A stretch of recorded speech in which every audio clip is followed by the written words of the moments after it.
Okay, so before I throw you into simulators and stuff, I wanted to make sure that you have all the information that you need to get started on our exploration into microscopy and the different types of microscopes that exist kind of in the biological field.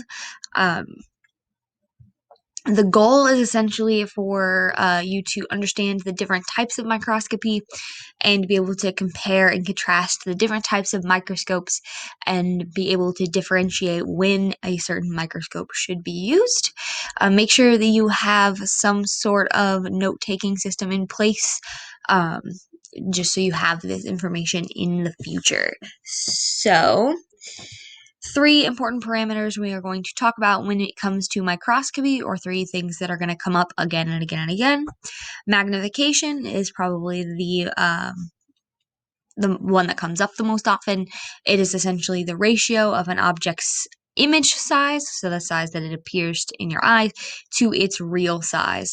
So magnification right here, we've got a normal, and then we've got a 2 times. So the image size is 2 times the size of its real size. 3, 5, and 10, and just keeps getting more zoomed in and more zoomed in. We also have resolution, which is a measure of clarity of an image. That one comes up a lot in microscopy, but also in like video editing and stuff. So right here we have a low resolution image compared to the same image in high resolution. Essentially, the lines are crisper, it's more detailed, it just looks cleaner. And then we have contrast. Contrast is big in biology because we can actually provide contrast based on how much light we let into a microscope, as well as the stains that we use.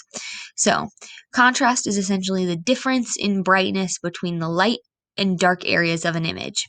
So, if the dark part of the image is the text, right here, there's really high contrast because the lightest part of the image over here is this white.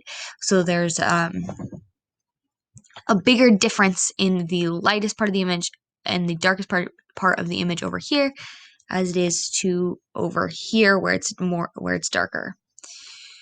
So there are two major types of microscopy: light microscopy and electron microscopy.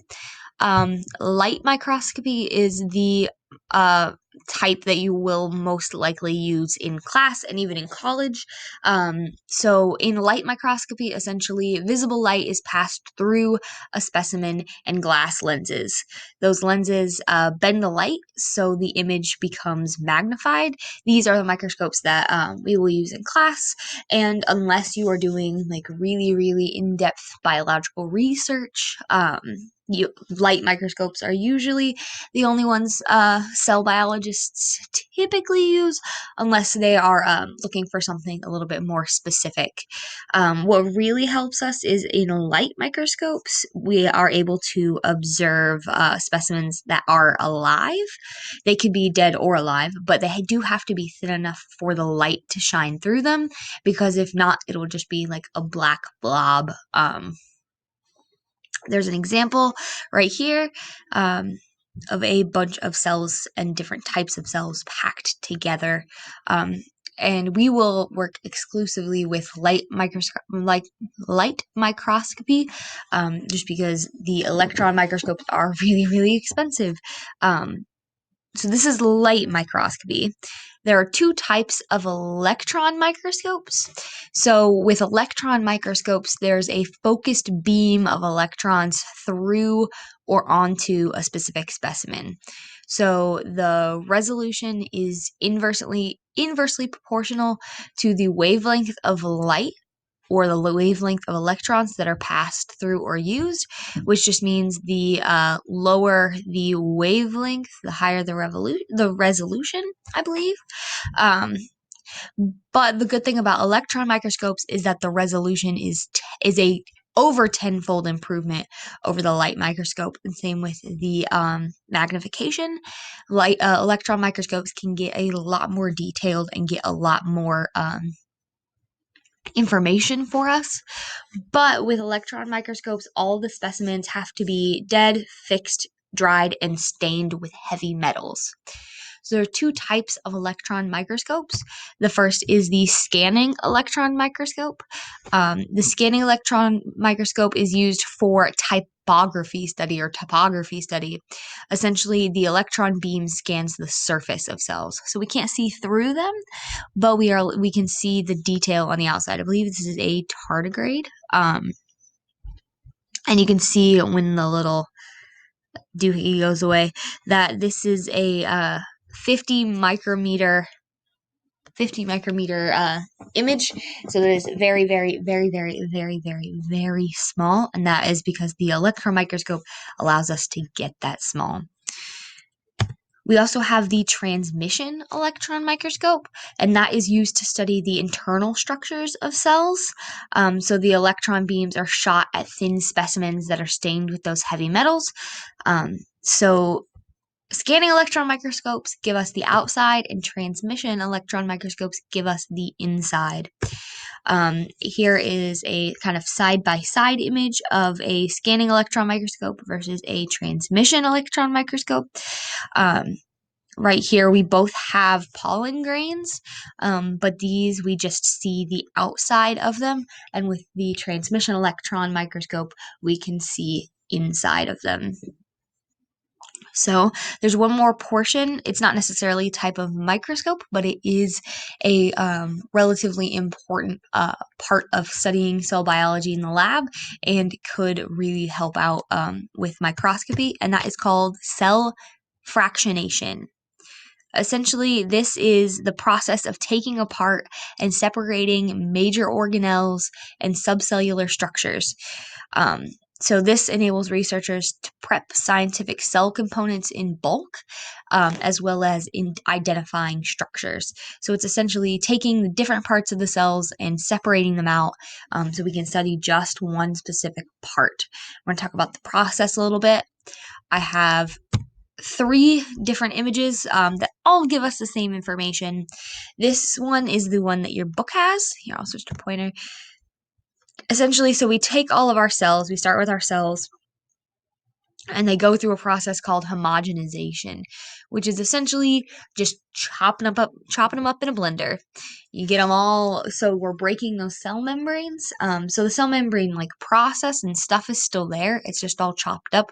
So all of the goop that's on the inside of all of these cells is all kind of mixed together. And then we centrifuge it.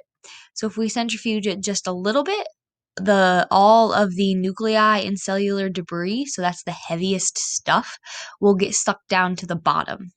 And then we pour everything out except for that little pellet. So whatever's left in it that's not down at the bottom is called the supernatant. We take that, we dump it into another test tube, we spin it around really, really fast, and then the heaviest stuff, which is the mitochondria or chloroplasts, those all sink to the bottom. And so we've got our pellet of mitochondria, and then we pour off the supernatant into another test tube. We spin it around really fast, and this is our cell membrane and other internal membranes. And then we pour everything off again, and we spin it around really, really fast, and then we get our ribosomes. So if we go through the entire process again, we've got our cell homogenate, so everything that's all mixed together. Low centrifuge it, and you get the nuclei and the cytoskeletons. Pour off everything but this green stuff right here. Spin it around again at a medium speed. We get the mitochondria, the lysosomes, the peroxisomes. So all of our pink little our pink pellet is right here.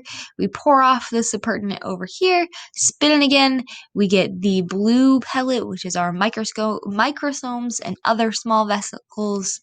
And then we have a final spin, and we get our ribosomes and other smaller portions that are in the cells, like viruses and macromolecules.